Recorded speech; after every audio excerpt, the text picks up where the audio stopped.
सुखमजमनपाजं मुक्त्युपाजं विमाजं दृहजमहममेजं ध्येयमाम्नाजगेजं सदजमसदजेजं श्रीसहाजं भजेजं तपस्वाध्याय शुश्रूषा कृष्णपूजारतं मुनिं विश्वेशमिष्टदं वन्दे परिम्राट् चक्रवर्तिनं श्रीगुरुभ्यो नमः हरिः ओम् श्रियःपत्ये नित्या गणितगुणमाणिक्यविशदप्रभाजालोल्लासोपहत सकलावद्यतमसे जगज्जन्मस्थेम प्रलयरचनाशीलवपुषे नमो शेषां नाजस्मृतिहृदयदीप्ताय खरये येन प्रादुरभाविभूमिवरजे विस्तारि गोसन्ततिः प्रापोदिश्रुतिपङ्कजं करुणया प्रकाशितत्वं परम् भान्तं ध्वं समनादिसाधुनिकरश्चाकारि सन्मार्गगः वेदव्यासदिवाकरेण सततं मात्याजि मे मानसम् व्याप्तिर्यस्य निजे निजेन महसा पक्षे सपक्षे स्थितिः व्यावृत्तिश्च विपक्षतोऽथ विषये शक्तिर्न वै बाधिते नैवास्ति प्रतिपक्षयुक्तिरतुलं शुद्धं प्रमाणं समे भूयात् तत्त्वविनिर्णयाय भगवान् आनन्दतीर्थो मुनिः भवति यदनुभावाद्यडमूकोऽपि वाग्मे जडमतिरपि जन्तुर्जायते प्राज्ञमूलिः सकलवचनचेतो देवता भारती सा मम वचसि निधत्तां सन्निधिं मानसे च रमानिवासोचितवासभूमिः संन्यायरत्नावलिजन्मभूमिः वैराग्यभाग्यो मम पद्मनाभतीर्थामृताब्धिर्भवतात् पदवाक्यप्रमाणज्ञान् प्रतिवादिमदच्चिदः श्रीमदक्षोभ्यतीर्थाख्यानुपतिष्ठे गुरून् मम श्रीमदानन्दतीर्थार्य सन्मनः सरसे भुवि अनुव्याख्याननलिने चञ्चले कतिपय मनः न शब्दाब्धौ गाढाः न च निगमचर्चासु चतुराः न च न्याये प्रौढाः न च विदितवेद्यापि वयं परं श्रीमत्पूर्णप्रमतिगुरुकारुण्यसरणिं प्रपन्नामान्यास्मः किमपि च वदन्तोऽपि महताम् ॐ नारायणं निखिलपूर्णगुणैकदेहं निर्दोषमाप्यतममप्यखिलैः सुवाक्यैः अस्योद्भवादिदमशेषविशेषतोऽपि वन्द्यं सदा प्रियतमं मम सन्नमामि कुपिता हि फणच्छाया समीकृत्य परं सुखं सेवन्ते यत्पदं धीराः तं भजे वल्लभं श्रियः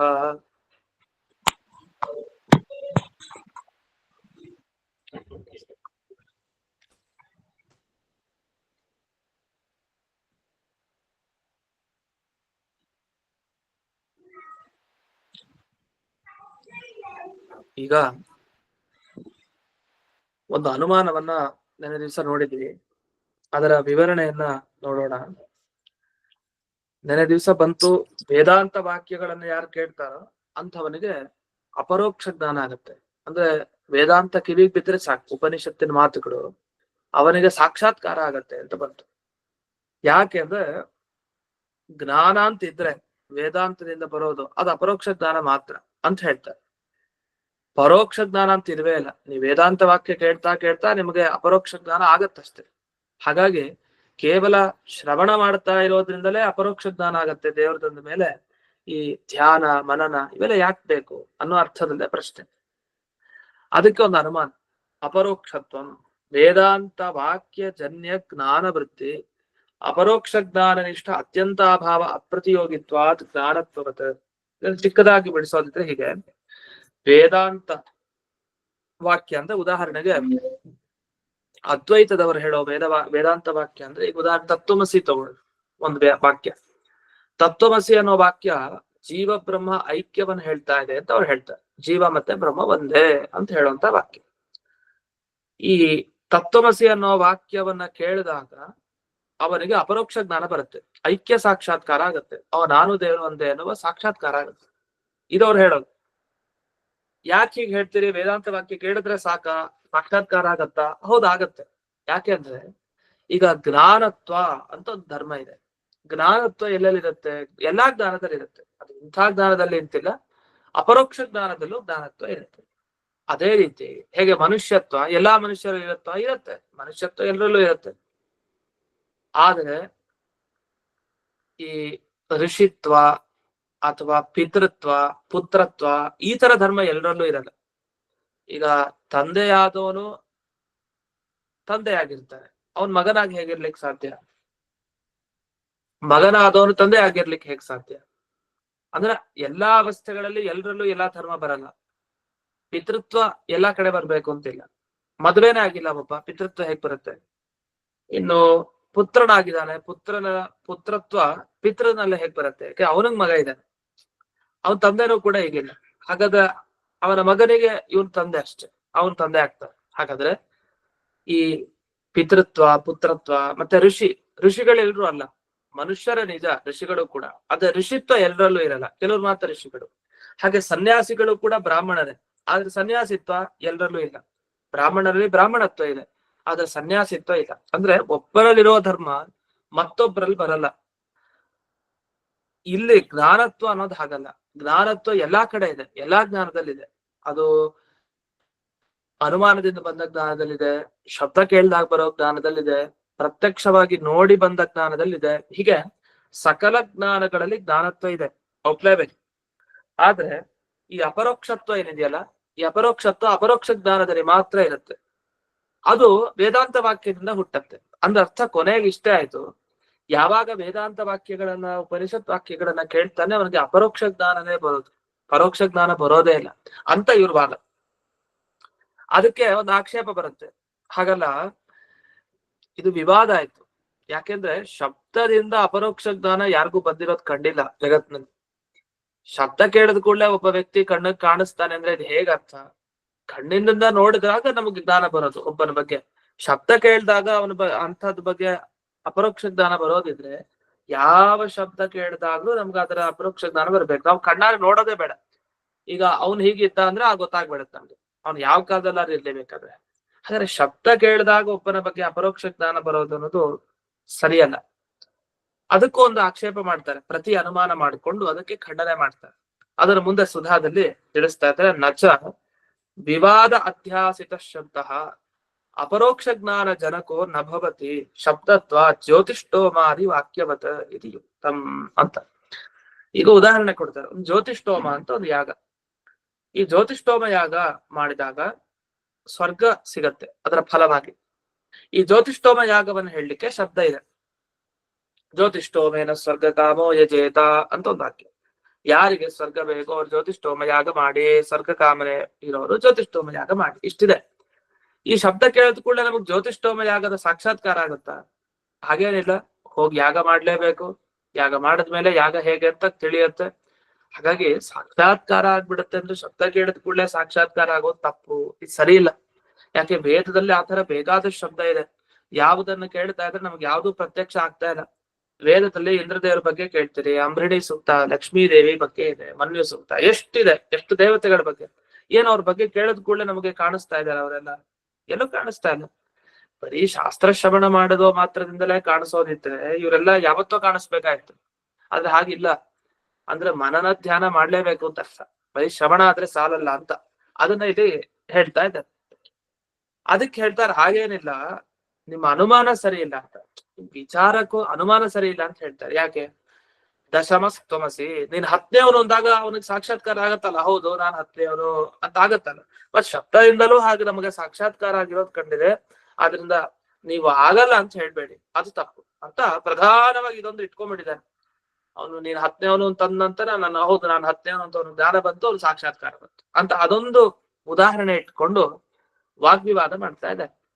ಅದನ್ನೊಂದು ಖಂಡನೆ ಮಾಡಿದ್ರೆ ಮಿಕ್ಕಿದ ಎಲ್ಲಾ ವಾದನು ಬಿದ್ದು ಹೋಗುತ್ತೆ ಅವ್ರದ್ದು. ಅದನ್ನ ಖಂಡನೆ ಮಾಡ್ತಾರೆ ಮುಂದೆ ಜಯತೀರ್ಥ. ಅಷ್ಟೇ ಅಲ್ಲ, ಅವ್ರ ಮತ ಇನ್ನೊಂದು ರೀತಿಯಲ್ಲೂ ಸಮರ್ಥನೆ ಇಲ್ಲಿ ಗ್ರಂಥದಲ್ಲಿ ಮಾಡ್ಲಾಗತ್ತೆ. ಹೇಗೆ? ತದ್ಹಾಸ್ಯ ವಿಜಿಗ್ನೋ ತವಸಃ ಪಾರಂ ದರ್ಶಯತಿ ಇದು ಉಪದೇಶ ಮಾತ್ರ ದೇವ ಅಪರೋಕ್ಷ ಪ್ರಮಿತಿ ಜನ್ಮ ಅಂತ. ಅದು ವೇದದಲ್ಲಿ ಮಾತುಗಳು ಕೂಡ ಇದೆ. ಏನಂತ ಮಾತಿದೆ ಅಂದ್ರೆ, ವೇದವಾಕ್ಯದಲ್ಲಿ ಹೀಗಿದೆ, ಈ ತಮಸಃ ಪಾರಂ ಅಂದ್ರೆ ಕತ್ತಲೆ, ತಮಸ್ಸು ಅಂದ್ರೆ ಕತ್ತಲೆ, ಕತ್ತಲೆಯಿಂದ ಆಚೆ ದಡಕ್ಕೆ ಅಂದ್ರೆ ಮೋಕ್ಷದೆಡೆಗೆ. ಒಬ್ಬ ಮೋಕ್ಷದೆಡೆಗೆ ಹೋಗೋದು ಹೇಗೆ? ಯಾರು ಈ ಶಾಸ್ತ್ರದ ಉಪದೇಶವನ್ನ ಪಡಿತಾನಲ್ಲ ಅವನು ಹೋಗ್ತಾನೆ ಅಂತಿದೆ ಮೋಕ್ಷಕ್ಕೆ, ಅವನಿಗೆ ಆ ದಾರಿ ಸಿಗತ್ತೆ ಅಂತ ಹೇಳಿದ್ದಾರೆ. ಅವನು ದರ್ಶಯತಿ, ಸಾಕ್ಷಾತ್ ನೋಡ್ತಾನೆ, ಅದು ತೋರ್ಸತ್ತೆ, ಉಪದೇಶನೇ ತೋರ್ಸತ್ತೆ ಅಂತ. ಹಾಗಾದ್ರೆ ಒಬ್ರು ಗುರುಗಳು ಉಪದೇಶ ಮಾಡ್ತಾರೆ, ಅದು ಒಬ್ಬ ಶಿಷ್ಯನ ಕಿವಿಗ್ ಬಿತ್ತು, ಅವನಿಗೆ ನೇರ ಆ ದಾರಿ ತೋರಿಸ್ತದು ಅಂತ. ಉಪದೇಶ ದಾರಿ ತೋರಿಸ್ತು ಅಂದ್ರೆ ಏನರ್ಥ? ಶಾಸ್ತ್ರ ಶ್ರವಣ ಮಾಡಿದ್ರೆ ಸಾಕು ಅಪರೋಕ್ಷ ಜ್ಞಾನ ಆಗತ್ತೆ ಅಂತ ಅರ್ಥ. ಅದನ್ನ ಇಲ್ಲಿ ಸ್ಪಷ್ಟ ಹೇಳಿದಾರಲ್ವಾ. ಅಂದ್ರೆ ಅದಕ್ಕೆ ಆಯ್ತು, ಕೊನೆಗೆ ಏನು ಇವಾಗ ನಿಮ್ಮ ವಾದ ಏನು, ವಿವರಣಕಾರನ ಪ್ರಕಾರ ಏನು ಅಂದ್ರೆ, ಅದಕ್ಕೆ ಬ್ರಹ್ಮ ಆತ್ಮ ವಿಷಯ ವಾಕ್ಯ ಅನ್ಯತ್ವೇನ ಪ್ರತ್ಯಕ್ಷ ಲಕ್ಷಣಂ ವಿಶೇಷಣೀಯಂ. ಹಾಗಾಗಿ ಈ ಪ್ರತ್ಯಕ್ಷ ಪ್ರಮಾಣದ ಬಗ್ಗೆ ಹೇಳ್ತಾ, ಪ್ರತ್ಯಕ್ಷ ಅಂದ್ರೆ ಏನು ಅಂತ ಒಬ್ರು ಕೇಳಿದ ಪ್ರಶ್ನೆ. ಆಗ ಪ್ರತ್ಯಕ್ಷ ಪ್ರಮಾಣ ಲಕ್ಷಣ ಏನಂದ್ರೆ, ಪ್ರತ್ಯಕ್ಷ ಪ್ರಮಿತಿ ಜನಕತ್ವಂ ಸ್ವತಃ ಅಪರೋಕ್ಷ ವಿಷಯಕ ಶಬ್ದಾನ್ಯತ್ವೇ ಸತಿ ಅಂತ ಇದು ಹಾಕ್ತಾರೆ. ಇದ್ರ ಅರ್ಥ ಇಷ್ಟು. ಈಗ ಪ್ರತ್ಯಕ್ಷ ಅಂತ ಯಾವ್ದನ್ನ ಕರಿತೀವಿ ಅಂದ್ರೆ, ನಮಗೆ ಯಾವುದರಿಂದ ಸಾಕ್ಷಾತ್ಕಾರ ಆಗುತ್ತೋ ಅದನ್ನ ಪ್ರತ್ಯಕ್ಷ ಅಂತ ಕರಿತೀವಿ. ಈಗ ನಮ್ಮ ಇಂದ್ರಿಯಗಳು ಅದು ಪ್ರತ್ಯಕ್ಷ ಅಂತ ಅನಿಸ್ಕೊಡುತ್ತೆ. ಯಾಕೆ? ನಾವು ಕಣ್ಣನ್ನ ತೆಗೆದಾಗ ನಮ್ಮ ಕಣ್ಣು ಮುಂದೆ ಅನೇಕ ವಸ್ತುಗಳ ಸಾಕ್ಷಾತ್ಕಾರ ಆಗ್ತಾ ಇದೆ. ಹಾಗಾದ್ರೆ ಯಾವುದರಿಂದ ವಸ್ತುಗಳ ಸಾಕ್ಷಾತ್ಕಾರ ಆಗುತ್ತೋ ಅದನ್ನ ಪ್ರತ್ಯಕ್ಷ ಅಂತ ಕರೀತಾರೆ. ನಮ್ಮ ಇಂದ್ರಿಯಗಳು ಪ್ರತ್ಯಕ್ಷ. ಆದ್ರೆ ಈ ಕೆಲವು ಶಬ್ದಗಳಿರತ್ತೆ, ಯಾವ್ದು ದೇವರನ್ನು ತಿಳಿಸೋ ಶಬ್ದ, ಅಂತ ಶಬ್ದಗಳನ್ನ ಬಿಟ್ಟು ಯಾವ್ದು ನಮ್ಮ ಸಾಕ್ಷಾತ್ಕಾರಕ್ಕೆ ಕಾರಣ ಆಗುತ್ತೋ ಅದನ್ನ ಪ್ರತ್ಯಕ್ಷ ಅಂತ ಕರೀತಾರೆ ಅಂತ. ಈ ಪ್ರತ್ಯಕ್ಷದ ಬಗ್ಗೆ ಹೇಳ್ತಾ ಸ್ವಲ್ಪ ಇದನ್ನು ಸೇರಿಸ್ಕೊಬೇಕಂತ. ಯಾಕೆ? ಇವ್ರ ಮತದಲ್ಲಿ ಏನು, ದೇವ್ರ ಬಗ್ಗೆ ಕೇಳಿದ ಕೂಡಲೇ ದೇವ್ರ ಜ್ಞಾನ ಬರುತ್ತಲ್ಲ, ಅಪರೋಕ್ಷ ಜ್ಞಾನ. ಹಾಗಾಗಿ ಅಂಥ ಶಬ್ದಗಳನ್ನ ಬಿಟ್ಟು ಈ ಕಣ್ಣು ಮುಂತಾದ ಇಂದ್ರಿಯಗಳು ಪ್ರತ್ಯಕ್ಷ ಜ್ಞಾನವನ್ನ ತಂದುಕೊಡುತ್ತೆ ಅಂತ ಅರ್ಥ. ಇಷ್ಟು ಸರಿ. ಇದಾದ್ಮೇಲೆ ಇದರ ಖಂಡನೆಗೆ ಹೋಗ್ಬೇಕು. ಇದರ ಖಂಡನೆಯನ್ನು ಹೇಗ್ ಮಾಡ್ತಾರೆ ಅಂತ. ಅದು ಮೊದಲಿಗೆ ಹೇತೀರ್ಥರು ಈ ದಶಮಸ್ತಮಸಿ ಅಂತ ಇದೆಯಲ್ಲ, ಆ ವಾಕ್ಯವನ್ನ ತಗೊಂಡು ಅವರು ಖಂಡನೆಯನ್ನ ಮಾಡ್ತಾರೆ. ಅದ್ರ ಮುಂಚೆ ಇಲ್ಲಿ ವ್ಯಾಖ್ಯಾನದಲ್ಲಿ ವಿಶೇಷ ವಿಷಯಗಳಿದೆ, ಅದನ್ನ ನೋಡೋಣ. ಇಲ್ಲಿ ಮೊದಲಿಗೆ ಈ ಒಂದು ವೇದ ವಾಕ್ಯ ಬಂದಿದೆ, ಯಾವುದು? ತದ್ಹಾಸ್ಯ ವಿಜಿಗ್ನೌ ತಮಸಃ ಪಾರಂ ದರ್ಶಯತಿ ಅಂತ ಒಂದು ಮಾತು ಬಂದಿರ್ತಾನೆ. ಉಪದೇಶ ಕೊಡೋದ್ರಿಂದಲೇ ಅಪರೋಕ್ಷ ಜ್ಞಾನ ಆಗತ್ತೆ, ಅದರಿಂದ ಶಾಸ್ತ್ರ ಶ್ರವಣ ಮಾಡಿದ್ರೆ ಸಾಕು, ಮನನ ಧ್ಯಾನ ಯಾವುದು ಬೇಡ ಅಂತ ಬಂತು. ಆ ವೇದ ವಾಕ್ಯಕ್ಕೆ ಏನ್ ಅರ್ಥ ಅಂತ ತಿಳ್ಕೊಳ್ಬೇಕೀಗ. ಅದಕ್ಕೆ ಅರ್ಥವನ್ನಲ್ಲಿ ರಾಯರು ಬರೀತಾರೆ, ಅವರ ಟಿಪ್ಪಣಿಯಲ್ಲಿ ನಮಗ್ ಸಿಗತ್ತೆ. ಏನು? ತತ್ ಬ್ರಹ್ಮ ವಿಜಿಗ್ನೌ ಸಾಕ್ಷಾತ್ಕೃತಮಾಸೀತ ಅಂತ ಅರ್ಥ. ತತ್ ಅಂದ್ರೆ ಪರಬ್ರಹ್ಮ ಅಂದ್ರೆ ದೇವರು ಅಂತ ಅರ್ಥ. ದೇವರು ವಿಜಿಗ್ನೌ ಅಂದ್ರೆ ಇವನಿಗೆ ಸಾಕ್ಷಾತ್ಕಾರ ಆಗಿತ್ತು. ಯಾರಿಗೆ ಅಂದ್ರೆ ಯಾರು ಉಪದೇಶವನ್ನ ಪಡ್ಕೊಂಡ್ನೋ ಅಂತ ವ್ಯಕ್ತಿಗೆ ಅಂತ. ಅದನ್ನ ಆ ವೇದವಾಕ್ಯದ ಅರ್ಥವನ್ನ ಹೀಗೆ ತಿಳ್ಕೊಳ್ಬೇಕು ಅಂತ. ಇಲ್ಲಾಂದ್ರೆ ಆ ವೇದವಾಕ್ಯದ ಅರ್ಥನೇ ಗೊತ್ತಿಲ್ಲ ಅಂದ್ರೆ ಆ ವೇದವಾಕ್ಯ ನಮ್ಗೆ ಏನ್ ತಿಳಿಸ್ತಾರೆ, ಯಾಕಿದು ಬಂತು ನಮಗ್ ಗೊತ್ತಾಗಲ್ಲ. ಅದನ್ನ ಇಲ್ಲಿ ತಿಳಿಸಿದ್ದಾರೆ. ಅದೊಂದು ಅಂಶ. ಮತ್ತೊಂದು, ಇಲ್ಲಿ ಶ್ರೀನಿವಾಸ ತೀರ್ಥರ ಟಿಪ್ಪಣಿಯಲ್ಲಿ ನಿಮಗೆ ಕೊನೆ ಅಂತ ಒಂದು 4ನೇ ಅಲ್ಲಿ ನಿಮಗೆ ಒಂದು ಶಬ್ದ ಹಾಕಿದ್ದಾರೆ, ವಿಮತಂ ಶಾಬ್ದ ಜ್ಞಾನಂ ಅಂತ ಹಾಕಿದ್ದಾರೆ. ಒಂದು ಬೋಲ್ಡ್ ಲೆಟರ್ ಅಲ್ಲಿ ಇರುತ್ತೆ, ವಿಮತಂ ಶಾಬ್ದ ಜ್ಞಾನಂ ಅಂತ. ಆ ಶಾಬ್ದ ಜ್ಞಾನ ಅಂತ ಒಂದು ಶಬ್ದ ಹಾಕಿದ್ದಾರೆ. ಇದಕ್ಕೇನ್ ಅರ್ಥ ಅಂದ್ರೆ, ಶಬ್ದ ಕೇಳಿದಾಗ ಬರುವ ಜ್ಞಾನಕ್ಕೆ ಶಾಬ್ದ ಜ್ಞಾನ ಅಂತ ಕರೀತಾರೆ. ಈಗ ನಾವು ಪಾಠವನ್ನು ಕೇಳ್ತಾ ಇರ್ತೀವಿ ಅಥವಾ ಪರಸ್ಪರ ಮಾತಾಡ್ತಾ ಇರ್ತೀವಿ. ಮಾತಾಡಿದಾಗ ಶಬ್ದಗಳನ್ನ ಬಳಸ್ತೀವಿ. ಆ ಶಬ್ದಗಳನ್ನ ಬಳಸಿದ ಮೇಲೆ ಒಂದು ಜ್ಞಾನ ನಮಗ್ ಬರುತ್ತೆ, ಅದನ್ನ ಶಾಬ್ದ ಜ್ಞಾನ ಅಂತ ಕರೀತಾರೆ. ಕಣ್ಣಿನಿಂದ ನೋಡಿ ಬಂದ ಜ್ಞಾನ ಆದ್ರೆ, ಕಿವಿಯಿಂದ ಕೇಳಿ ಬಂದ ಜ್ಞಾನ ಆದ್ರೆ ಇದನ್ನೆಲ್ಲ ಪ್ರತ್ಯಕ್ಷ ಅಂತ ಕರೀತಾರೆ. ಇಂದ್ರಿಯಗಳಿಂದ ಜ್ಞಾನ ಬಂದ್ರೆ ಅದು ಪ್ರತ್ಯಕ್ಷ. ಇದು ಕಿವಿಯಿಂದ ಕೇಳುತ್ತೆ ತಾನೆ ಶಬ್ದಗಳನ್ನ, ಮತ್ತಿದನ್ನು ಪ್ರತ್ಯಕ್ಷ ಅನ್ಬೇಕು. ನಿಜ, ಅದು ಶಬ್ದ ಪ್ರತ್ಯಕ್ಷ. ಶಬ್ದ ಕೇಳಿದ್ವಿ, ಅದ್ರ ಪ್ರತ್ಯಕ್ಷ ಆಯ್ತು. ಆ ಶಬ್ದದಿಂದ ಮತ್ತೆ ಇನ್ನೊಂದಿದೆ ಕೆಲಸ. ಶಬ್ದ ಕೇಳಿದ ಮೇಲೆ ಅದ್ರ ಅರ್ಥ ತಿಳಿದುಕೊಂಡ್ವಲ್ಲ, ಅದನ್ನ ಶಾಬ್ದ ಜ್ಞಾನ, ಶಾಬ್ದ ಬೋಧ ಅನ್ನೋ ಶಬ್ದದಿಂದ ಕರಿತೀವಿ. ಹೀಗೆ ಪ್ರತ್ಯಕ್ಷ, ಶಾಬ್ದ ಜ್ಞಾನ ಮತ್ತೆ ಅನುಮಿತಿ ಅಂತ ಕರಿತೀವಿ. ಅನುಮಿತಿ ಅಂದ್ರೆ ಪರ್ವತೋವನ್ನಿಮಾನ್ ಧೂಮಾತ್ ಅಂತ ಹಿಂದೆ ಎಲ್ಲ ಬಂತಲ್ಲ, ಅನುಮಾನದಿಂದ ಬರುವಂತ ಜ್ಞಾನ, ಅದಕ್ಕೆ ಅನುಮಿತಿ ಅಂತ ಕರೀತಾರೆ. ಹೀಗೆ ಜ್ಞಾನಗಳ ಪರಿಚಯ ನಮಗೆ ಚೆನ್ನಾಗಿರ್ಬೇಕು ಶಾಸ್ತ್ರದಲ್ಲಿ.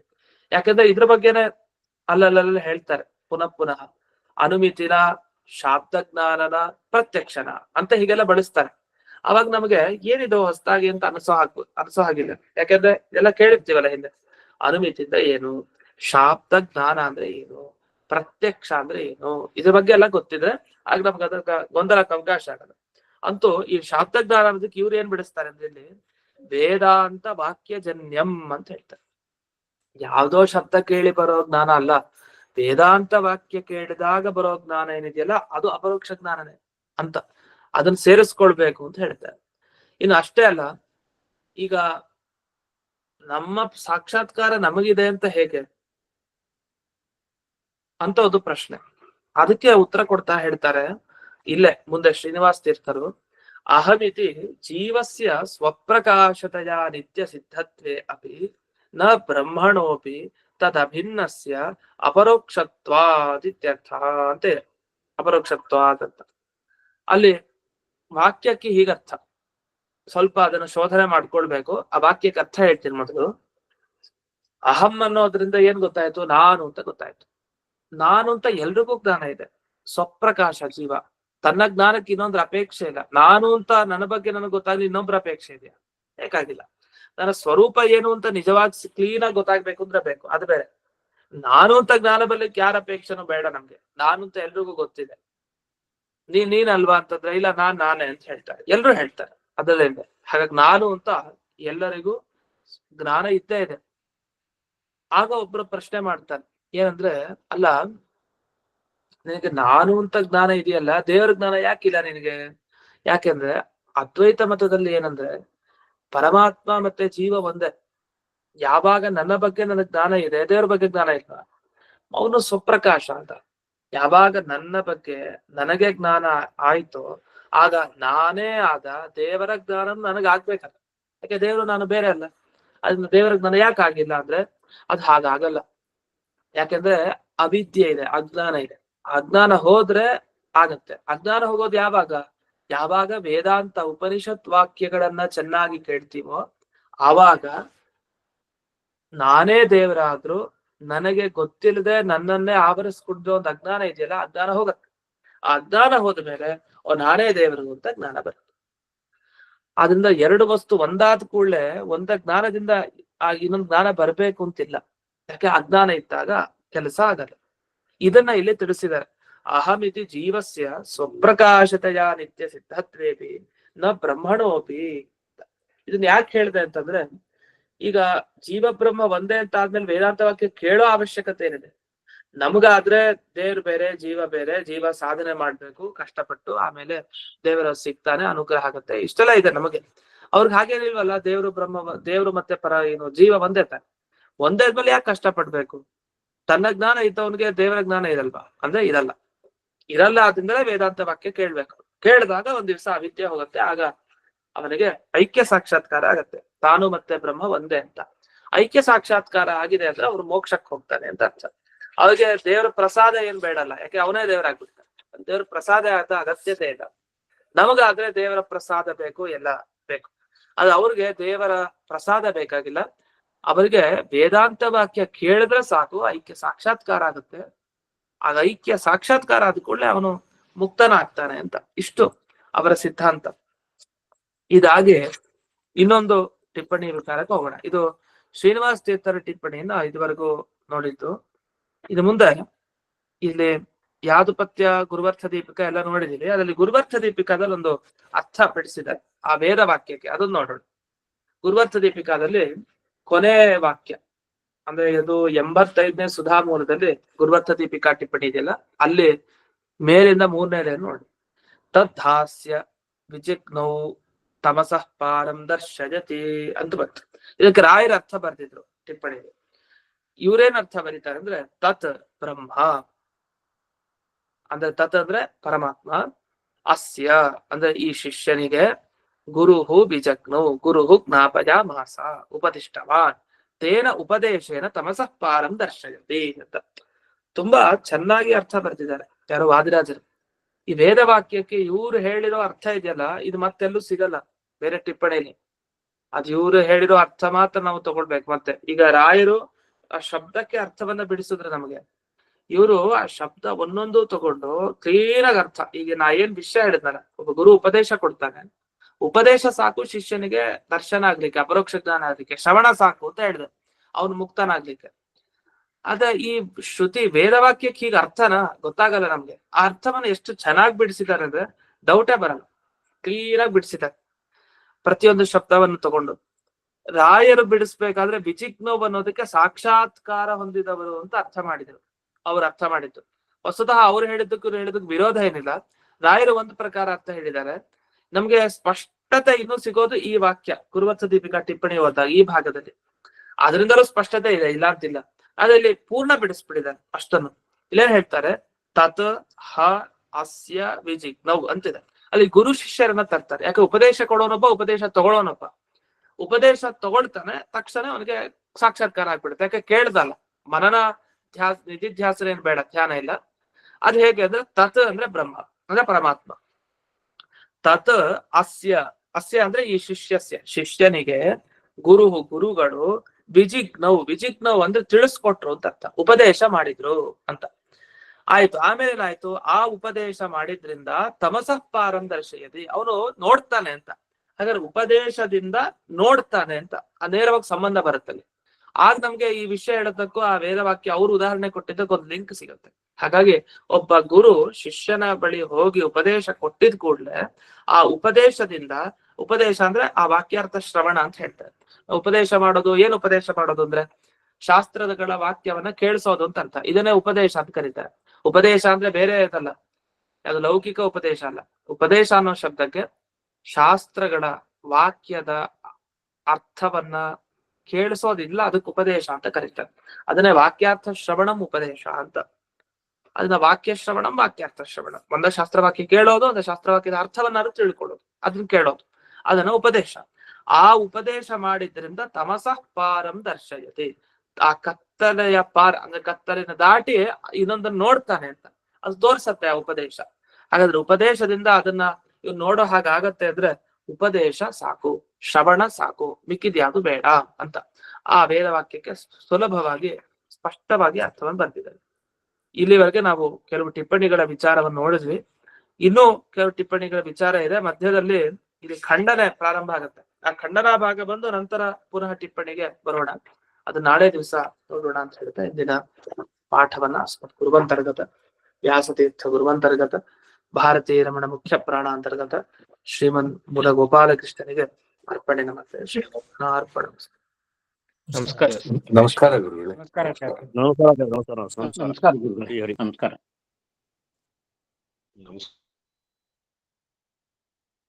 ನಮಸ್ಕಾರ ಗುರುಗಳೇ.